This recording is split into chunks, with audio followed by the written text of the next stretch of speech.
Merrimack TV content may no longer be available on YouTube.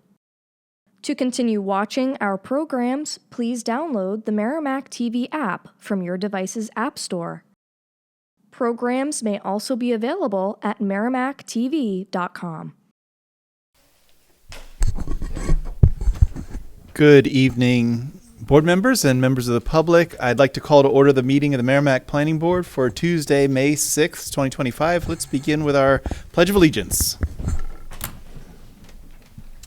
Pledge allegiance to the flag of the United States of America and to the republic for which it stands, one nation, under God, indivisible, with liberty and justice for all.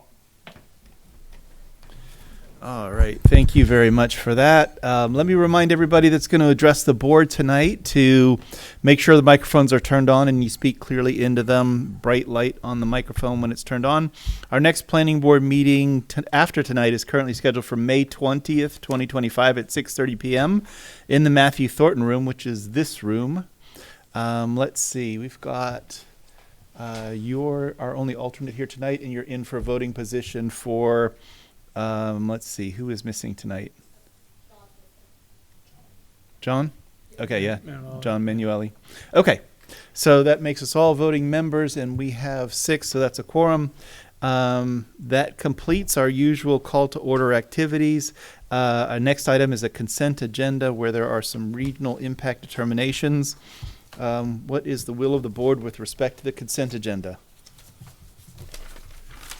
Nelson. Mr. Chairman, I move we, hold on, oops, I've got to get the right words. Approve the consent I agenda? want to approve the consent agenda, that's Okay. right. Is there a second for Nelson's motion? I'll second it. Second by Halim. All in favor, say aye. Aye. Aye. Any opposed? Any abstaining? 600 to approve the consent agenda item. Next item on our agenda, item 3, is Mary Ann Picard and Rachel Cecile Picard Revocable Trust as the applicant and owner. It's review for acceptance and consideration of a site plan to raise an existing single-family dwelling and construct a 3-unit multifamily building. The parcel is located at 44 Daniel Webster Highway in the I-1 Industrial, Aquifer Conservation, and Planned Residential Overlay Districts. It's Tax Map 2E Lot 1, Case Planning Board 2025-10. And my note here says our applicant has requested a continuance to the June 3rd, 2025 meeting. What say you, board members? I'll move to Make a Motion to continue to June 3rd, 2025 with no further notice to abutters. Halim, was that your second? it. Yes. Motion and a second. All in favor say aye. Aye. Any opposed? Any abstaining? 600. Item 4 on our agenda is Chris Strickler as the applicant and owner. Review for acceptance and consideration of a subdivision plan for a condominium conversion. The parcel is located at 734 Daniel Webster Highway in the C2 General Commercial and Aquifer Conservation Districts. Tax Map 7E, Lot 31, Case Planning Board 2025-11. Casey, is there anything that we need to know before we hear from the applicant? No, the applicant can make their presentation. All right, Matt, go ahead and introduce yourself, even though we know you well, and tell us about the proposal. Good evening, Matt Peterson with Keach Norsham Associates, here for the proposed condo plan at 734 DW Highway. This is an old picture that I used a couple of years ago when we permitted this here. It does not look like this anymore. If you've been up there, all these cars are gone. But this is the site that the board approved, Majestic Motors approved a 100,000 square foot warehouse building on this site.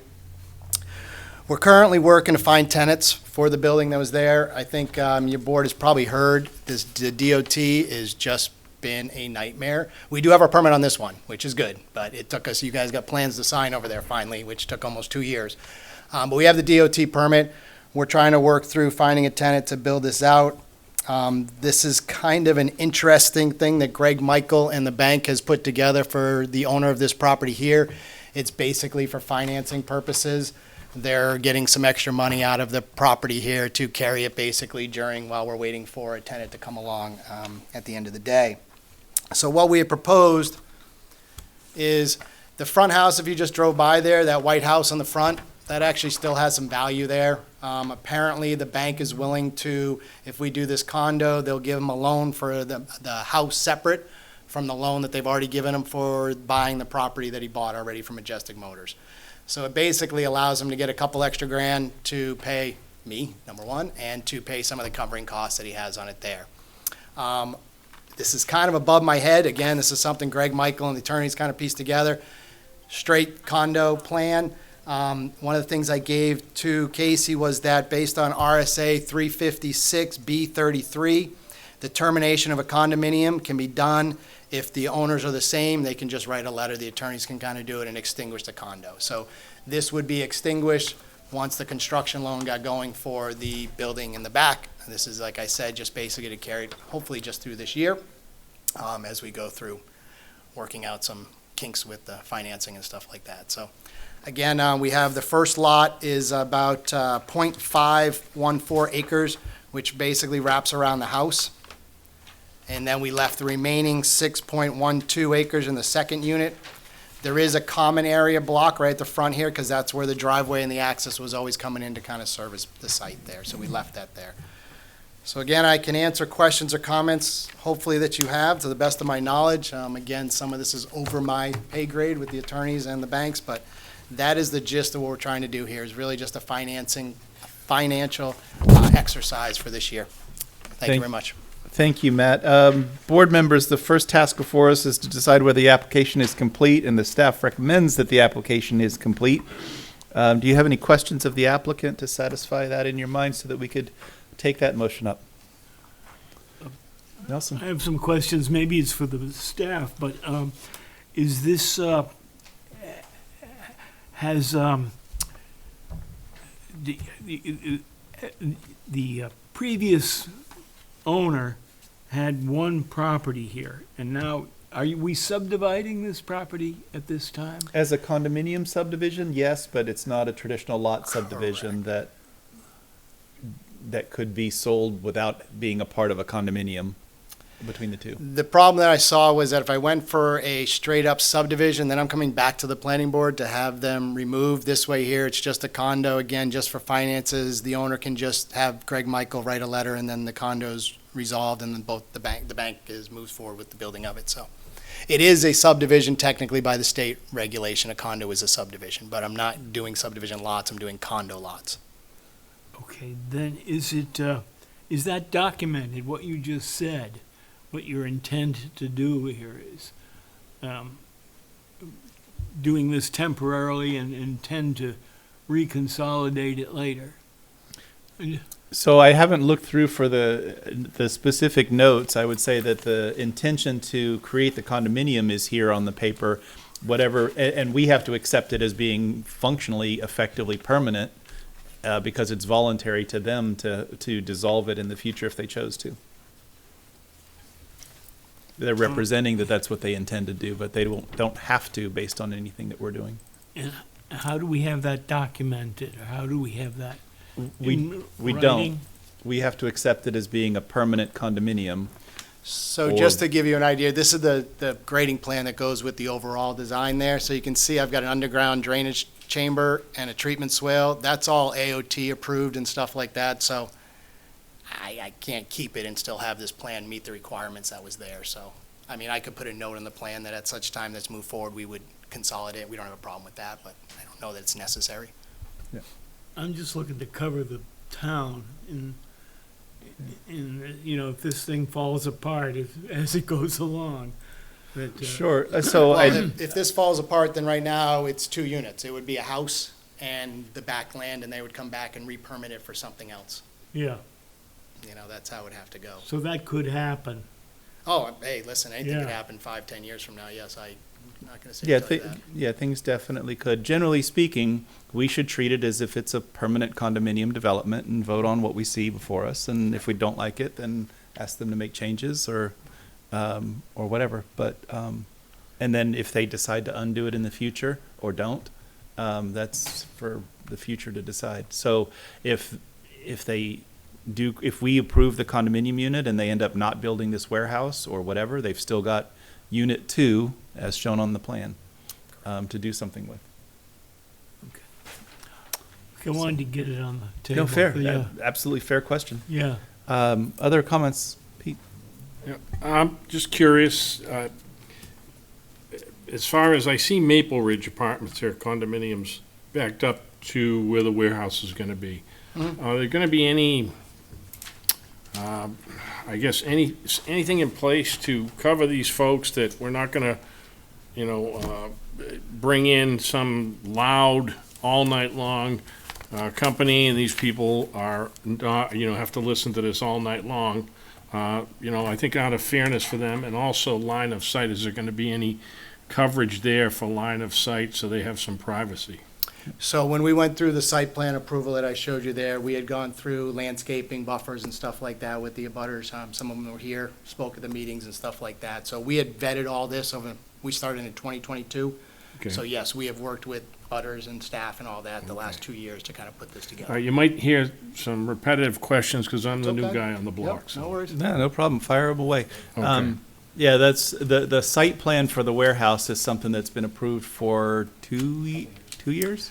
It got approved in 2023, and then it took us, about a year and a half. Just to to get the- follow up, Bob, on, now you mentioned you're getting a hard time from the DOT. Yeah. What, in regards to what, the traffic getting on DW Highway? No, right now, so unbeknownst to me, but District 5, if you know DOT, is the white building right at the airport overpass. Their main guy, Brian, left about a year and a half ago to go work for the town of Bedford. They hired a guy, Zachary, who's been wonderful, but I had no idea that the DOT reviewer who reviews our stuff for all these planning boards is the main person in charge of scheduling all the snow plowing and making sure it's all happening all winter long. So Zach's like, yeah, Matt, sometimes I get in here at 3, 4 in the morning, and I've been going all night long, and I'm sorry I haven't got to it. So, like an example, 769, we're now 11 months that someone down the street here, we got approval as well here a couple months ago. We're now 11 months. I got an email today that was just, it had one little exhibit saying do this and kind of that. So they're very understaffed. We're working with Ridgewood Ronsky a lot. They're doing the best they can. But up at Concord right now, all the regionals have sent all their information to Concord, and they just don't have the people in Concord to work it through. So timing-wise, has just been a drag out. There hasn't been any back and forth. It's just been trying to get stuff out of them at this point. And I'm sure the board vetted this already, but I see if this turns into a condominium project as opposed to a warehouse, I see a big traffic egress problem in that area. No, no. Well, it won't be an apartment type Yeah, it could be condominium. apartment. It's Oh, just okay. the warehouse will be one unit Yep. and that house will be one unit. 2 units is the Yeah. whole universe of what they're proposing. Yeah, but it's Okay. this is just So- by the bank's financing, really. Okay, and I kind of followed that, but I guess I heard too, well, Nope. if the warehouse. Condominium plan- would make you sound like that. I agree with you. It sounds residential, but this is a commercial condo. Okay. Like you would have at your strip plazas and stuff like that, Yeah, and they're not proposing like an apartment building style, but at Merrimack 360, the apartment building in the back, the whole building is one condo unit Yes. in that commercial condo. Okay. Even though there's 48 apartments in it. And the apartments are not condo units at that one. It's just commercial condo, lawyer babble. I'll own that, I guess. Still, completeness is our question. Is the board ready to determine whether the application's complete? I'd like to ask another Of course, go question ahead. about this. The landscaping and so on that goes on to buffer against the residential neighborhood and all of that, where is all of that shown? Is that invoked by this in some way? That was part of the site plan from the warehouse, and it would be on the relative plans with that, which I understand we've got a sign over here. But a subdivision doesn't invoke any landscaping or buffering type plans as a subdivision approval. Those are all site plan issues, which has been approved for a couple of years. Yeah, Okay, Nelson, well, see, it's thi- exactly what Robert was saying there with the apartments down by the 360 there, is that got built first, and that's a condominium, but it doesn't relinquish the site plan that they got to allow the apartments in the back and all the landscaping and all the lighting, so all that stuff's on those plans, and this does not change any of that. Where does that get referenced on this new plan that we're being asked to approve tonight? So it doesn't, because this is a subdivision plan. They're on the site plans that are over there to sign. So what? I guess we're covered. I'm uncertain here. So Yeah. let's go through it until we all sort of know and understand. But a subdivision plan is just drawing a line for what is one lot, what's another lot. And it doesn't include even driveway locations and building locations or any of those kinds of things. I think what, Nelson, you're probably missing on the subdivision is typically a subdivision is breaking off a piece of land. This is a commercial condominium. They are still all part of the one parcel. It's just that they have separate ownership on that one parcel. These are actually in the same ownership, but they How could be does separate. that parcel get referenced here? How There's does it no get tied correlation to it typically. This is what you would do after you get site plan approval, and like after any strip plaza is built, you typically see a condo plan. It comes off and cuts off like the Domino building and then cuts off the subway, and each one gets its own unit. That's the condo plan. It's just the building being condo. That's what this is. Yeah, although I think your reference plan number 8 is your Probably goes to that. site plan. Yeah, non-residential site plan is Yep. reference plan number 8. Where is the, no, okay. The last reference plan. Okay. All right.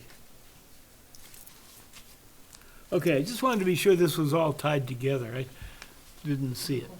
Yeah, Absolutely. Okay. I'm okay. Other questions for you or anybody? Okay. Is the board prepared to make a motion respecting completeness? I will make a motion to accept the plan as complete. Is there a second? Motion second by Neil. All in favor say aye. Aye. Any opposed? Any abstaining? I'm not sure Nelson voted, so we'll count 5-0-1. Go ahead. Yay.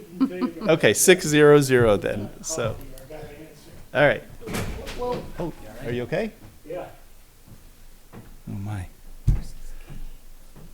Okay. The next thing we would normally do is take up any waivers. The applicant has not requested any waivers. And then the board should have whatever discussion it wishes to have with the applicant about the substance of the application.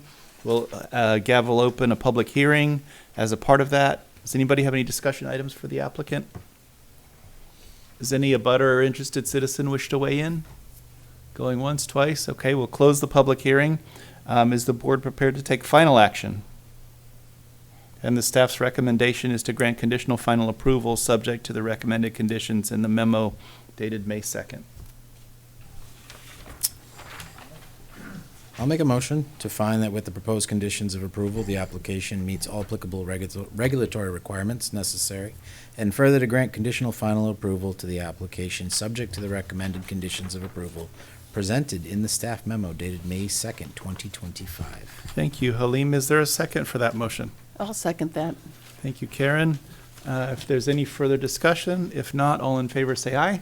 Aye. Any opposed? Any abstaining? We'll count 5-0-1 with Nelson abstaining.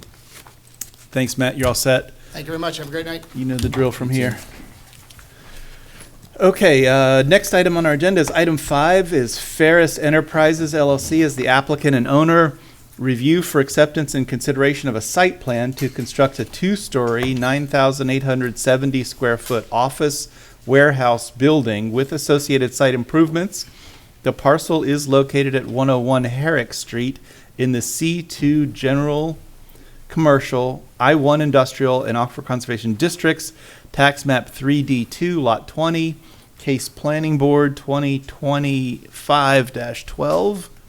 And I have an email dated today from Chad Brannon indicating this applicant would like to continue to our first meeting in June, which is June 3rd, so that the third-party engineering review and department reviews can be completed and allow them to properly represent the project, answer questions, and advance the permitting process accordingly. With that in mind, what is the will of the board? I move to accept the continuation to the June 3rd, 2025 meeting No further notice to abutters. with no further notice to abutters. My apologies. Is there a Thank second? you. Second by Neil. All in favor say aye. Aye. Any opposed? Any abstaining? 5-0-1 for continuance of that one. Next item on our agenda is item 6, Ashok Rampuria applicant and Utsi Properties MHT LLC. As the owner, review for consideration of an amended site plan to reduce the building depth, increase mezzanine space, and add parking spaces as part of Phase 2 of an approved warehouse manufacturing building. The parcel is located at 7 Crow's Nest Circle in the I-1 Industrial and Aquifer Conservation Districts, Tax Map 2D, Lot 21. Case Planning Board 2025-13. Casey, is there anything that we need to know before we hear from the applicant? Nope, the applicant can make their presentation. All right, thank you. So while you're getting set up, I will note, as I usually do for this property, 10 or 15 years ago, I represented Utsi Properties when they bought this property. Haven't seen or heard much from them since then. Left that firm, went on to a different life. Have nothing to do with this applicant or proposal at this time. To my mind, that doesn't present a conflict of interest. And so I'll ask you to proceed. Please introduce yourself and tell us about the project.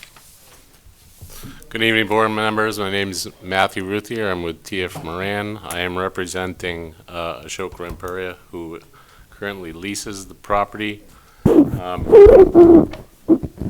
Currently, the first phase of this project has been constructed, and we are looking to amend the size of the building by shortening a portion of it by 13 feet. Additionally, we're proposing to add the 57 additional spaces as shown in red and increase the pavement marginally in the rear of the building along the railroad tracks, and intend to construct a wall varying in 2 to 3 feet in height in order to accommodate those parking spaces. My client has made a request that I would put before this board. He's looking to add an additional 20,000 square feet of mezzanine, which would have no impact on the building layout. We do exceed the parking, and we have adequate spaces as well to incorporate that additional 20,000 above what we have applied for currently. There was some comments from Penachuk regarding the water and the phasing. We've worked that out where they intend to put a wet valve in line to allow them to keep water supply running to the building as they proceed with future phases. And I think that is the majority of the request for this project. Overall, there's no other drastic site changes. All the drainage has stayed the same because it's adequate for this minor expansion of pavement. We are proposing just to move that transformer further down on the corner here to accommodate the last phase of the project.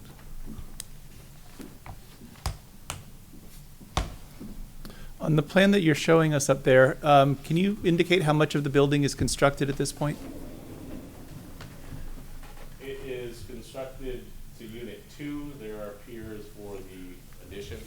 Going that way, there is currently a gravel drive that runs around for fire access. Okay. So everything from that point towards Mass Road has been constructed.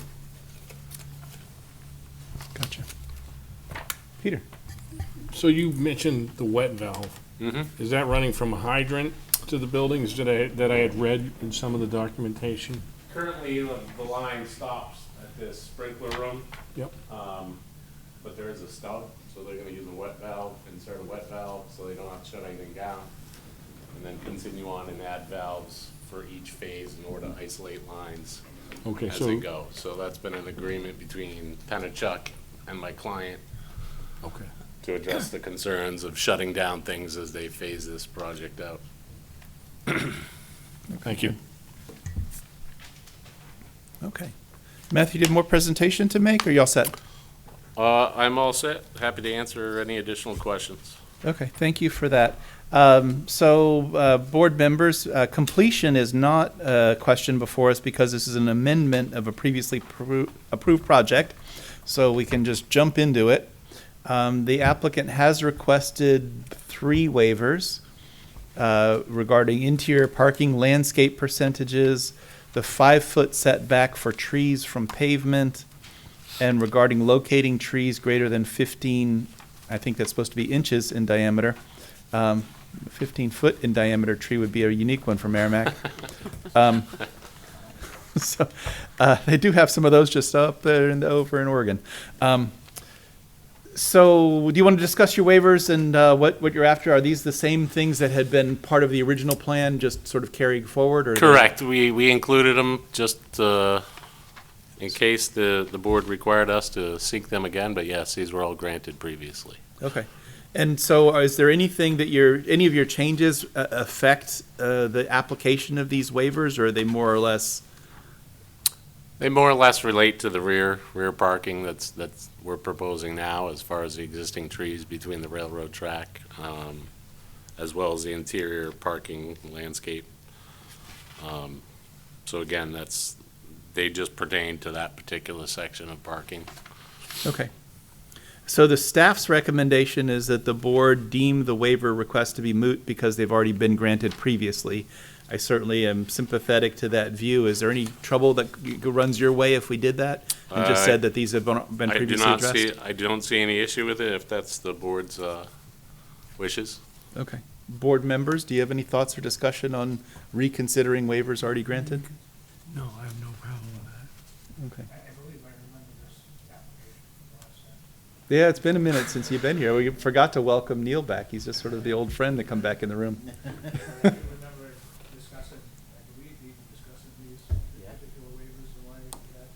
Yeah, I don't remember the specific discussion. Neil, I don't think you got your microphone on. I'm getting the signal that you're. Sorry for that.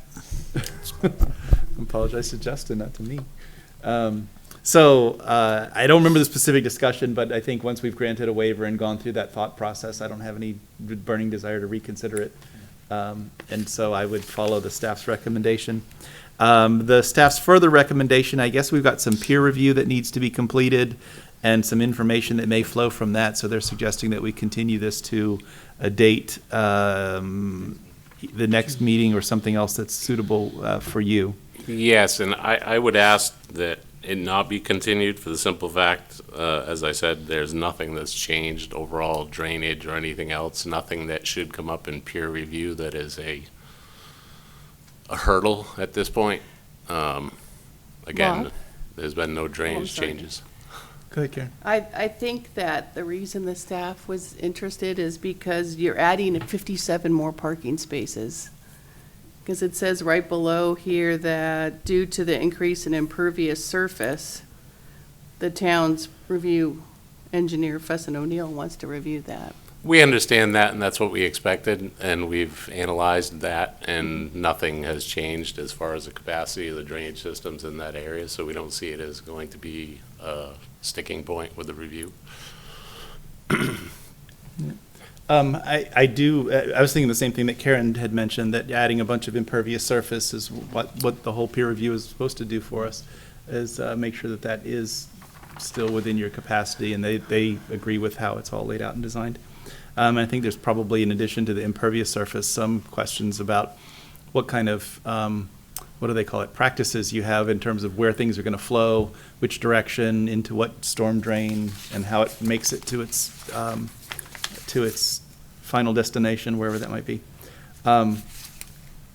Were there other things that are part of the peer review that they needed to look at because of this? No, it was mostly drainage due to the increase in impervious surface, which, by the way, I did speak yesterday to a staff member from Fuss and O'Neill, and they did mention that there could be some concerns possibly that may require a waiver from the board. So I do think that it is best to continue this to the next meeting, just in case that does come up. I hope that there aren't any needs for waivers, but Yeah, if they're yeah. raising at least the possibility of it, that's enough for me to want to hear them out and understand what that's about. I also, the parcel to the west of this is massive wetland covered parcel, and that could affect some of the things that are going on with drainage as well, at least theoretically, in terms of what the soils can handle and that sort of thing. At least this week. Yeah, this week, yeah, everything's flooded, my basement included. So with that in mind, does board members, any further discussion you'd like to have with the applicant as today, or do you want to take up the question of a continuance or the applicant's request to not continue it? What's the will of the board? I would recommend we continue it. follow our I would second engineering advice. So it sounds like that was a motion and a second to continue it to, is May 20th okay with you? Yep. Matt? Okay. Motion and a second to continue to May 20th to allow the peer review to be completed. Is Fussin O'Neill happy with that date in terms of their ability to turn around their product? Yeah, so they should have their review completed by May 12th, and in other projects, I would want Fuss O'Neill to have time to do a second review, but in this case, I'm not looking for that. I'm just looking for that first review so that I can see whether or not waivers are required, so May 20th would work perfectly. Okay, good. So we'll see you in a couple of weeks. A motion and a second. All in favor, say aye. Aye. Aye. Any opposed? Any abstaining? 600. Thank you. See you in 2 weeks. Okay. Next item on our agenda is Wellhart Chartered Public School as the applicant. This is a non-binding public hearing under RSA 674-54 to review a proposed public charter school use. The parcel is located at 646 Daniel Webster Highway in the C1 Limited Commercial, C2 General Commercial, Aquifer Conservation, and Elderly Overlay Districts, and the Wellhead Protection Area. Tax map 6E, Lot 2, 6E2, Lot 8. Casey, is there anything that we need to know before we hear from our applicant? I just want to emphasize that this is a governmental land use, so this discussion tonight is non-binding. It's just questions for the applicant and any recommendations the board might have. Thank you for that introduction, and I'll sort of expand on that a little bit. As those that have been in the planning board a little bit longer know, when there is a governmental use, they're exempt from all of our regulations and review, but they are required to provide an informational presentation to us and for the benefit of the public. A little bit more addition to that is Wellhart is one of my clients, and if they were here getting a vote on anything, I would step aside and not be a part of the discussion. Since it's an information-only presentation with nothing to vote on, I'll enjoy the presentation along with you and offer them whatever comments that we can. But a chartered public school is a governmental use that's exempt from all of our fun and games. And so with that, once you get a second to do the handouts, then when you get back to the microphone, you can introduce yourself and Thank you. tell us about what's going on. And this is at the St. James Church, correct?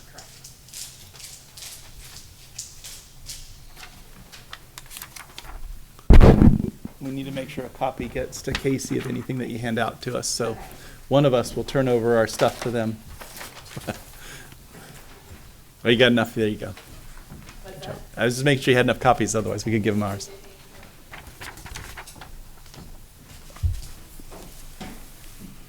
So, hi, I'm Emily Weedy. I am a founding board member, the secretary, and the academic chair of Wellhart Chartered Public School.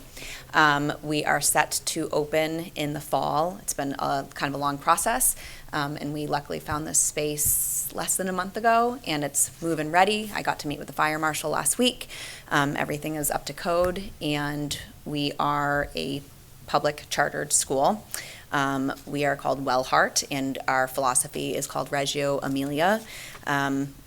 Probably unfamiliar to most of you. It's kind of a newer philosophy for this area of the country, but it is out of Reggio Emilia, Italy, and it's a philosophy that just really fosters project-based, hands-on learning, a really wholesome education for children. We focus on collaboration with teachers. We do a lot of inquiry-based learning. The student is kind of led through their learning based on their interests, and the teacher serves as their guide. A lot of the learning that takes place is done through projects, and the projects are displayed in plain sight for the staff, the parents, and the community and the students to see how their learning has been progressing through each project. We focus a lot specifically, our philosophies are more nature-based and wellness-based, mind, body type. We really do want to focus on the wholesome, preserving the wholesome child. And so we just feel like this has been a big want from the community. We were originally going to be in Milford, but it didn't work out, and now we get to be in this amazing city of Merrimack. And we do know that people are dying to have a school like this where they can send their children to a school that is free, but really focuses on the interests of the child, and it's a lot of outdoor time. It's just a lot of project-based learning. There's just so much research that shows how much more you learn when you're actually doing versus just sitting there learning. I worked in the public schools for 10 years in my prior life to becoming a mom of 4. And now that I am a mom of 4, this is exactly what I want for my own children. So I'm very passionate about this project, and I really am excited to bring this to the community. Thank you, Does Emily. anybody have any questions? Yeah, we do. Of course we do. Okay. I know some of the answers. Just I'm but sure you do, Tell Paul. them what your grade levels are. K through 8, and we are wanting to start small and really perfect as we go. The original plan was to start much bigger, but we really think that starting smaller is a much better option. We have really fabulous ideas, and we are a very collaborative board, and I speak on behalf of the board, and staff as well. And we just felt that starting smaller is better. So it will be K through 8, and we're going to have about 60 to 80 students. We're already actually at capacity. We just opened enrollment last week, and we already have more than 60 students on the roster. So, or in enrollment, which will then lead us to go to a lottery. But what I find fascinating about that is that we haven't even advertised in Merrimack yet, and these are all of our people from more of like the Milford type area. So I'm really proud of that. I personally live in Bedford, so I would love to see people.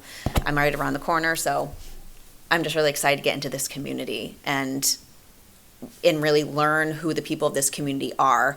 I had the pleasure of meeting a couple women last week at the church who were part of the Merrimack Garden Club. And I was just so happy that day I was actually going to reach out to them because I'd loved for them to help teach our students about planting herbs, because the part of the curriculum is also going to be health and wellness. So preparing food, and this space has a kitchen, which just so happens to have it. And growing our own herbs and then learning how to cook with them. And they were pretty excited about the opportunity to potentially work with us. So I would love just to meet people in Merrimack. I haven't gotten that opportunity yet, so I really hope that I get to meet all the people in the community who want to be a part of this project, who might be naysayers of the project, and kind of convince them of what is so wonderful about it. I'd love to work with them. One of the biggest pieces of our school is community and collaboration. And we're very, very family oriented. So our policy is the door's always open. And if you want to help volunteer in the classroom, that's something that not only we we don't require it, we kind of expect that though. We do want families who are very, very invested in their child's learning and who would like to collaborate with the teachers, and whatever ideas they might bring forth, we want to work with them because they obviously know their child better than anybody else. Peter, you have a question or comment? Actually, a question. Have you reached out to the police department, Merrimack PD?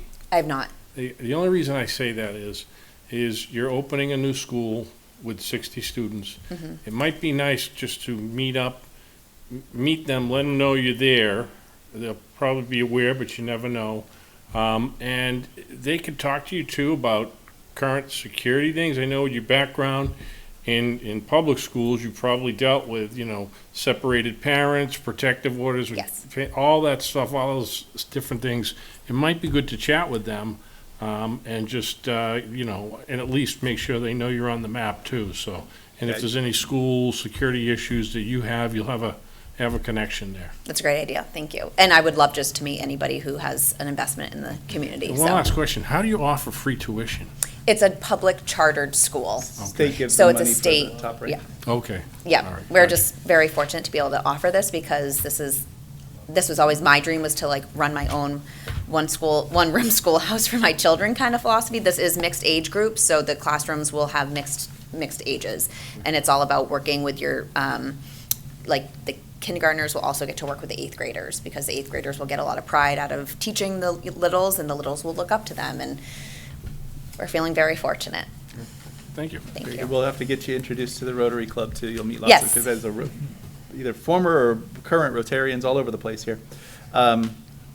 Hours of operation, number of staff, those kinds of So questions? 8:30 to 2:30, we are thinking, originally, we didn't know if we would have to have staggered drop-offs because, we weren't sure how large the parking lot would be. As we all know, the parking lot is massive, and we have 2 different entrances. So we may not need staggered drop-offs. It just depends. Many of the families are, have multiple children. So we would have to really take a look at what the enrollment looks like. But we are possibly going to do 2 drop-off times. So maybe like an 8:20 and an 8:40, just to help with the traffic flow. I actually don't think it's going to be necessary, but if it is, that's something that we will insist upon. And we already have different schedules in mind based on that. What was your last question, Bob? How many staff PIP members? Probably, well, if we have 60, we would probably have 5 lead teachers, a director, an assistant. We'll have 7 to 10. Do you have to add anything to the site, a playground area or No. anything at all? No, we're Everything's very turnkey? fortunate. Beautiful. We don't have to add any, I mean, we get to add fun stuff to it with our grant, but, all the beautiful wooden structures that I would love to have. But no, there's nothing that we have to add. Painting some walls. I think I know these answers because I work with you, but even though you're located at a church, you don't have a religious component No. to the education at all. Nope. And we actually had to sign a document to provide to them that we wouldn't provide any religious education. Nelson, you look like you're working on a question. Well, yeah, I wanted to hear how she was going to handle. I'm a little familiar with that hall, and you're talking about 8 grades or 8 groups, or maybe 8 groups, maybe fewer. Could you explain how you're going to use Sure. that space? Are you going to do anything interior to make separate rooms? or- No, we likely don't have to. Because we are an integrative type of philosophy of a school where we do want mixed age classrooms, there's 4 designated classrooms for us and then a huge hall. So we are the space that's not part of the church. It's where the food pantry and clothing closet is. So there's 4 massive rooms, which are about 25 by 27. You only need 20 square foot per student to be in there, so we could really have like 30 kids per room, if not more. Okay. And so, since again, maybe we'll do a K through 2, maybe we do a K1, then a 3, 4, 5. Not that you guys care about those logistics, but we will make it work amongst those 4 Yeah. classrooms. And then that big outdoor space. And since a lot of our curriculum and a lot of our learning will be done outside, we'll utilize that as well. Yeah, well, won't you need playground equipment of some kind? It already comes with playground equipment. What does? It already It's has already there. playground equipment there. Oh, is there? Yeah. Mm-hmm. Okay, does the clothing place go away? It's going, from my understanding, it's going to be moving to the basement of the church. Oh, yeah? Mm-hmm. Okay. Okay, so it all fits or seems to fit at this point. Yeah, but, Let's hope so. yeah. Okay. Our stuff should certainly fit very well. And again, it has the industrial kitchen, which is a big part of our curriculum, and that big open space that we'll do small group instruction in. Very targeted instruction is part of our philosophy as well. And on Fridays, it's going to be kind of a different type of learning where it's more project-based, where all the ages work together. And also we want to do, so if you guys have any suggestions, we will be working with a local farm in Wilton on Fridays where they do some homeschool programs.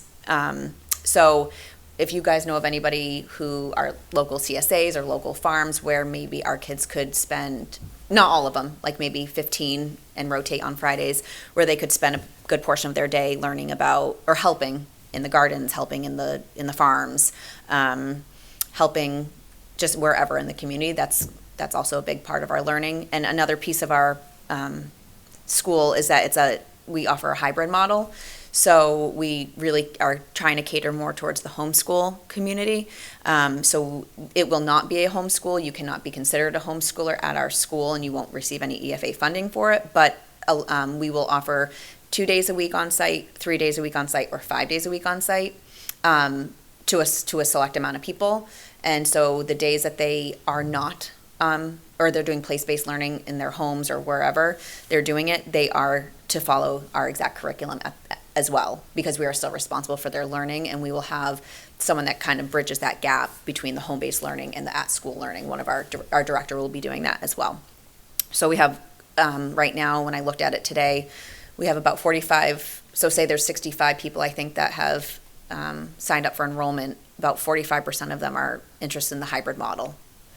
So a lot of people, because again, a lot of the people that we were first reaching out to were more of like the homeschool type communities of Wilton and Milford and more farming type communities.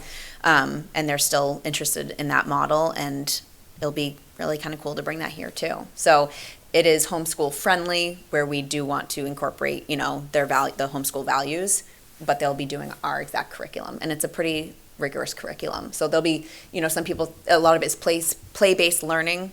And so people tend to think, okay, they're just playing all day, but that's not, it's playing through learning, or it's learning through playing. Different manipulatives, going through the forest and learning how to do math equations with some of the things that you're seeing out there, and just really amazing ways to learn. I think that there probably are some farms and things, and I don't know anybody specific, and I certainly don't want to throw out names on TV, but I think that there's a few orchards and things that you'd get connected to that already sort of opened their doors to the schools and students for certain things, and I think you'll find some good friends around town. I would love that. Other questions? Okay, I guess not. Sounds like she's figured out how to fit them all in. I'm not sure I see it, but I'm sure you've looked at it. What's your total capacity on your charter?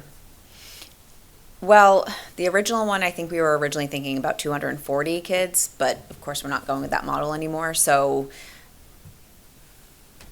up to 240, but we're only wanting about 60. The large space is 1,800 square feet alone, and then the classrooms are like 25 by 27, and there's 4 of them. Yep. So we have more, we could probably fit 300 kids in this space, but we want to start small.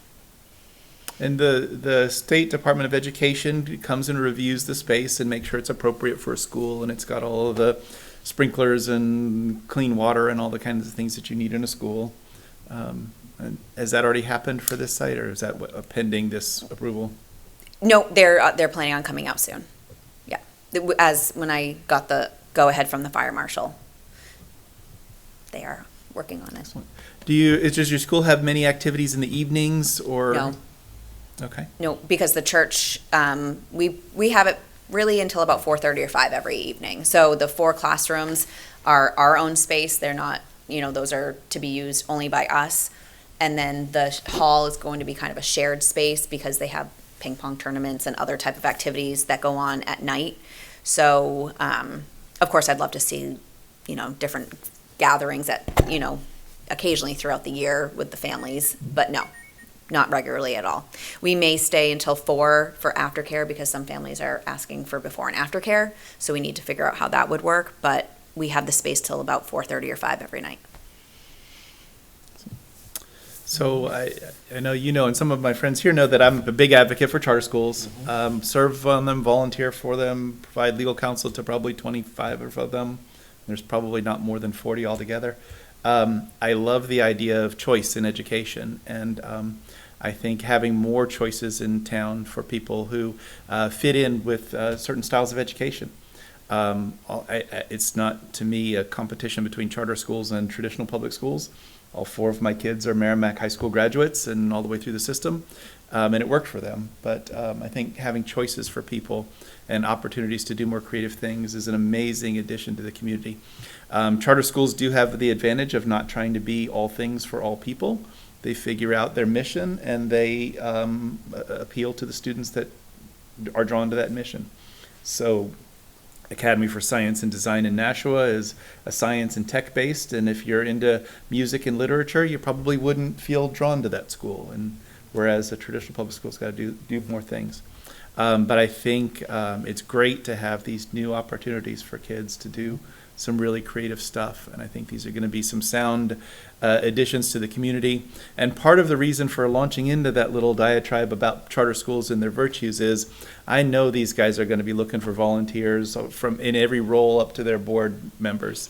That was my next point, if anybody has any board members. So if you're interested, go check them out and get to know them a little bit. Go to their website, see their information. They're great organizations to be a part of, and when you volunteer for things like that and you give back to organizations with no expectation of return just because they need it, the reward that flows to you out of doing something nice and right like that is an amazing gift. So there's my 2 cents. Appreciate it. Thank you.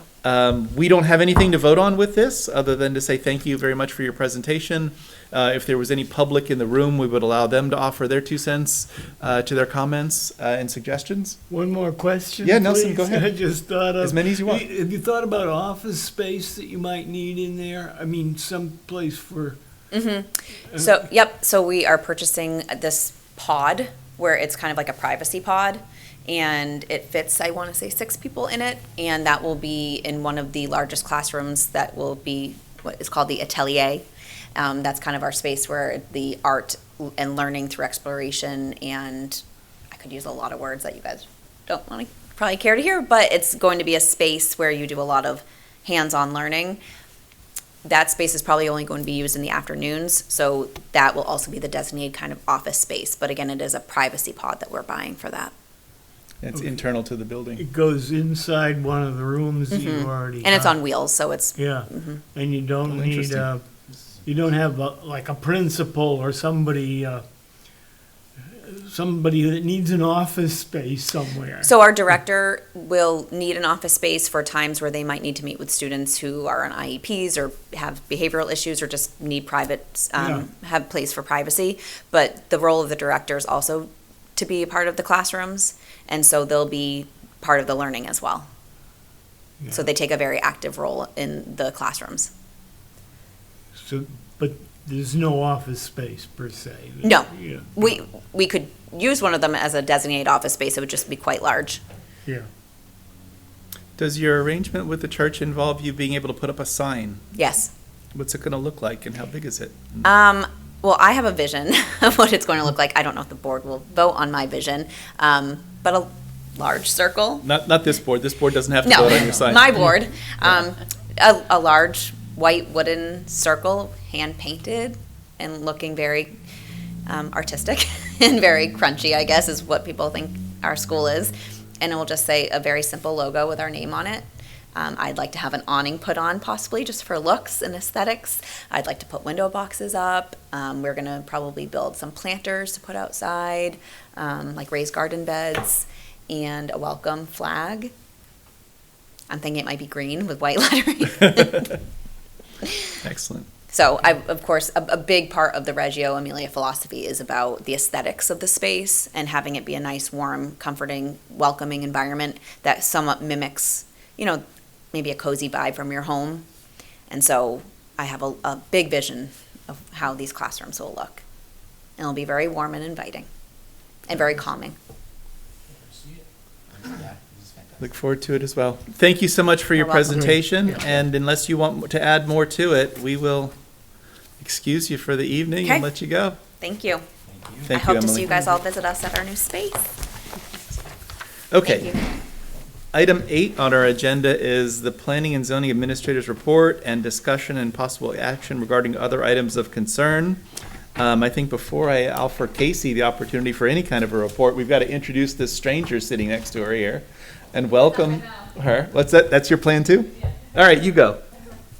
We have a new assistant planner. This is Amanda. Today is her second day here, so she will be shadowing us at the next few planning board meetings. But after a few meetings, we will release her to staff them on her own. But Excellent. yeah. Thank you, Amanda, for joining us, and thank you for coming to visit us at the meeting, and welcome. And then we've got to welcome our old friend Neil back here. Neil? You were on the board for a good 5 years or so, weren't you? About that. Yeah, And it's then- kind of. Then life got in the way for a little bit, and now you're back again? Yeah, I kind of miss out on all the excitement, of knowing what's going on, I guess. Yeah, and getting to Yeah. offer some opinions about it too. I think some of the input that you've had just from being in the industry, so to speak, or at least adjacent to the industry, Yeah. you have insights into these things that we just don't have, and it's tremendously valuable. So Thank you. glad to have you back, and also just enjoy your company. So Thanks, good Mom. seeing you a couple of times a month, where I hadn't seen you in a year or two. Yeah, it's been a little while. is an improvement for me. Well, I'm glad So- to be here. Casey, is there anything else for a report from you?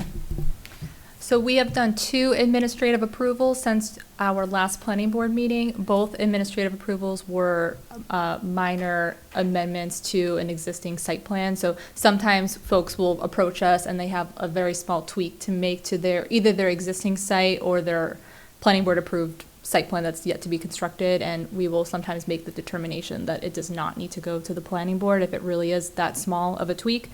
So the approved veterinary hospital at 106 Herrick Street, they received an administrative approval last month to reduce the size of their parking lot. So because it was a decrease to impervious surface, we did not feel that it needed to go to the planning board. So we handled that administratively. We still circulated it for comments from other departments. And then later in April, we did one for the Colt refining site. They had a mistake when they surveyed the topography of the land when it was presented to the planning board. So they had some small tweaks to the drainage design. We approved that administratively, but we did have Fuss and O'Neill take a look to make sure all the drainage was still working. So those are the 2 that we did independently as staff. Thank you for Yep. that report. Does anyone have any questions of staff? No, at this time. One other bit of information to share. I think we all know from our town elections that the default budgets are the way to go, and the proposed budgets failed. And I don't know that that means a whole heck of a lot to us, other than the effort towards our master plan is going to get delayed by a year at least. And so where it was normally going to start at the beginning of the next fiscal year, it's going to be a little further away because of funding. So still work to do, and we can still among ourselves talk about whatever we want in terms of master plan concepts, but having an actual consulting company aid us and guide us through the process is going to be pushed off a bit. And to follow up, that was something that the council had to make a number of, I didn't get it on, thank you. The council had to make a number of cuts, because this is the second year in a row we're in a default budget. And it was not something we really wanted to do. We know it's needed, but it's one of those things where you have to go through and try and figure out where you can balance the budget without creating too much damage. A lot of projects each time, if we go to default again, it just continues to, we continue to cut deeper and so forth. So, that was one of the things that they get cut. And on behalf of the board, I know we weren't thrilled to do that, that's for sure. Well, thank you for those comments, and we certainly know that it's a tough job to respond to these things as a counselor, and I've always, when I sat in front of you guys every year for annual review, I thank you for what you do, because it's, the decisions are so involved for people. They become angry quite quickly with any disagreement at all they have with you, and there's not a lot of peace for town councilors, so thank you for that job. I think from my standpoint, one of the things in my head that I observed with respect to that change in timing for the master plan, I've always looked at the 2013 master plan as being focused on development of mostly undeveloped parcels, and that the follow-on master plan was going to be mostly about redevelopment of parcels because most of the parcels had been developed. And so there's a lot of style difference, a lot of content difference between those two master plans. Being another year down the road makes that distinction a little bit more of a bright line, because the last few undeveloped parcels will probably receive some attention between now and then, and we really can switch to focusing on redeveloping the DW highway corridor, which is really kind of where all the commercial activity occurs anyway. And when you get into redevelopment, you start thinking about walkable communities and compact development and mixed uses and combining some multi-residential with commercial, but on a smaller scale, where there's one or two shops with two apartments over the top or something like that. And so this allows us to, I think, turn that page from one style of development to the other with a little bit of a cleaner break. So looking for that silver lining, there's mine for the day. Does anyone else have anything to discuss or items of concern? Okay, then the last item, last substantive item is the approval of minutes of April 1, 2025. We've got a set somewhere in our stack of stuff here. What say you about some minutes? Anyone else have changes? Does anyone have a motion to approve I the have minutes? a motion to approve them as submitted. I couldn't find any good typos even. There's no even typos in there, so Nelson moves to approve them as written. Is there a second? I'll second that. Motion and a second to approve the minutes. Here they are, as written. Are there any discussion items? If not, all in favor say aye. Aye. Any opposed? Any abstaining? One. One abstention. Oops. 501 to approve the minutes. That brings us to potential motion to adjourn. Does someone want to make that motion? So moved. Second? All in favor say aye. Aye. Any opposed? Any abstaining? 600 to adjourn. Thank you very much for the work. Got through that pretty quickly, almost exactly an hour for 8 agenda items. Don't forget to turn your microphone off, and